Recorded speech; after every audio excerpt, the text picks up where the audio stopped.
Your forecast first, sponsored by Natax Heating, Cooling, and Plumbing. Lots of cloud cover out there on this Tuesday, but overall, nice conditions. But the sun comes back tomorrow along with lots of sunshine. In that kind of a song, I think the sun will come out tomorrow, and it's actually going to. We're going to see those temperatures responding nicely, and it's actually not terrible out there tonight because we're in the mid-30s. I mean, that's actually what is near the average high for today, and that's where we're sitting at here at the 6 o'clock hour. So as we go throughout this evening, don't expect a big drop-off with these temperatures. Readings hanging in the mid-30s. The next several days, we're talking 50 degrees and above. Really warm stuff. We'll also talk about how things completely shift.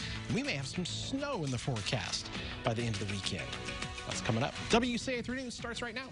Now on WCIA 3 News. Meth making has been a problem for some time, but what about when it's happening in your own backyard and you're the police chief? Plus, Christmas decorations and even American flags are vandalized. We're going to tell you where. And it's the only school in the district to be named after an African American. Which district is talking about change and who's fighting it? You're watching your local news leader. This is WCIA 3 News at 6. It makes people do crazy things. He's talking about meth, but it's a story you don't hear often. Police arrested a man for making meth on property owned by Mattoon's police chief. Good evening, I'm Paul Cicchini. And I'm Jennifer Roscoe. Brian Shadwell is facing charges for manufacturing and property damage. WCIA 3's Courtney Bunting live in the newsroom. Courtney, this is a wild story. It really is, Jennifer, and I had to double check a few times myself to make sure that I was getting all these details straight. Shadwell actually lives, though, next to the property that Chief Jason Taylor owns, so it makes sense that he would be nearby. But what he was doing is a bit more surprising. Basically, I received a phone call here at the police station from a person that lives in that area that said you should go look at what's going on in your woods. There's some suspicious activity there. Though Mattoon Police Chief Jason Taylor has seen a lot during his years in law enforcement, investigations don't usually lead him to his own property. Detectives and I went out to my woods on a farm I own near Lake Paradise and went into the woods and found evidence of making meth. But who was doing it? Soon they had their answer: Brian Shadwell.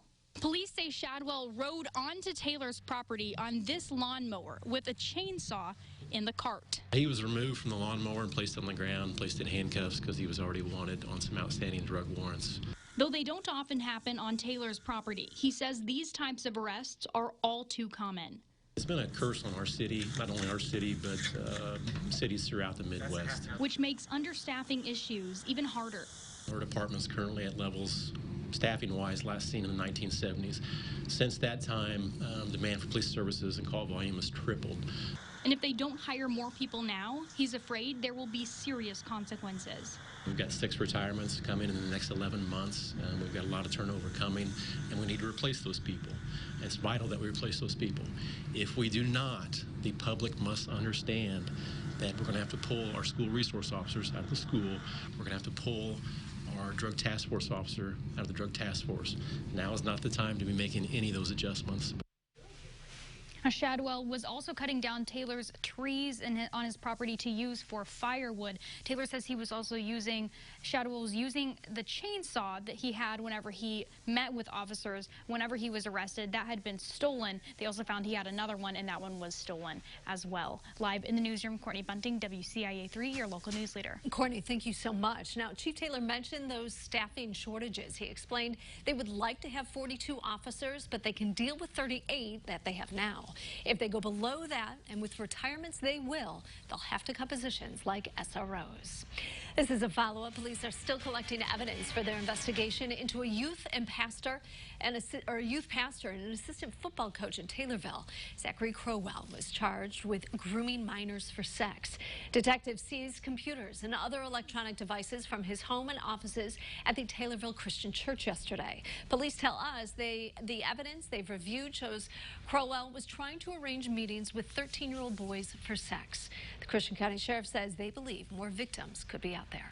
Springfield police are looking for leads following a shooting on the southeast side of the city. The victim, who's 16, was taken to St. John's Hospital, but police said he's expected to recover. Investigators say he was shot walking to a nearby store. Neighbors told WCIA they heard a car speed off after several gunshots. Anybody with information is encouraged to call Springfield Police or Crime Stoppers. A man in Ford County was arrested after he was accused of hitting a woman with his car. Gibson City Police say the woman was walking near Wood and 12th Streets. They say Paul Thiesfield got out of the car after hitting her, got back in, then drove off. They found him in his home in Roberts. He's charged with attempted aggravated criminal sexual assault and attempted aggravated kidnapping. We tried to find out more about those charges, but he didn't get back to us. Thiesfield was the water superintendent for 2 towns. The village board president of Roberts says Thiesfield was let go from his position yesterday. The village board president of Elliott says they're voting on his termination tonight. Stolen signs, vandalized Christmas decorations, and American flags ripped from the poles. That's a view that greeted people in Ogden this morning. Authorities there are investigating after surveillance videos at multiple homes showed 2 people destroying property overnight. WCIA spoke to a woman whose family flies an American flag in honor of her grandfather, a veteran. She says it was upsetting to discover the flag stolen.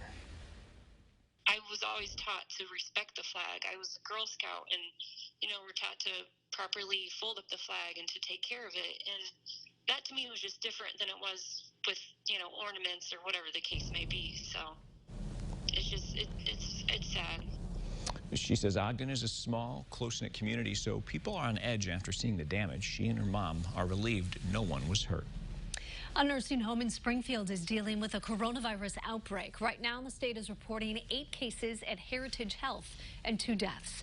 The state sent extra tests to the home, and the facility is testing all residents and employees weekly.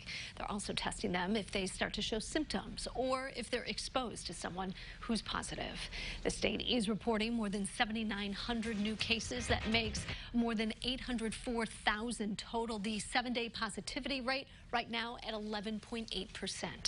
145 more people have died. Illinois has now lost more than 13,000. Champaign County has now suffered 70 deaths to COVID-19. We've reported in the past about the Paycheck Protection Program. It's run through the Small Business Administration and gives loans to businesses struggling during the pandemic. 36 businesses in the state received loans, including quite a few in central Illinois. Some big recipients include Berkey's Farm Store in Urbana and Wolfram Research in Champaign. Both have more than 400 employees. They were awarded more than $5.5 million. Other notable employers include Innovation Staff Solutions in Mattoon. It received the full $10 million available, along with Contractors Midwest in Springfield. Both companies also have more than 400 employees. Many people are choosing to limit holiday gatherings to people living under the same roof, and that's what the top doctors in the country recommend. But what do you do if someone in your home tests positive for COVID-19? Health experts say a family member with coronavirus should isolate in a room, sleep in their own space, and use a separate bathroom if possible. The sick person should use their own personal items like bath and hand towels. Doctors say you should also limit your contact with pets. It's important for the person caring for you to watch out for worsening symptoms.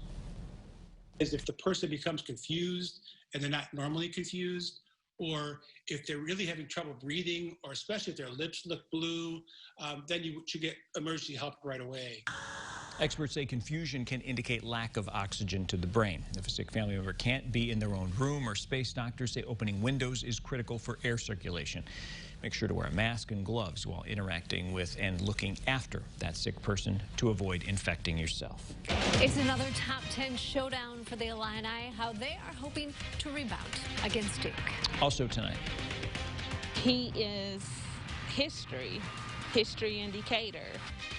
One school district is set to change the name of a grade school. Why some are protesting that move. Okay, we're going to rebound from these temperatures. Yeah, Let's go. 50s. You ask, you shall receive. Okay. It's coming. Tomorrow, we're going to start that. So today's 40 was a far cry from where we're going to be. 10, 15 degrees above normal for almost the rest of the week here. But it comes with a price, because after that, it might be snowing across the area. We'll talk about that in the forecast when we come back.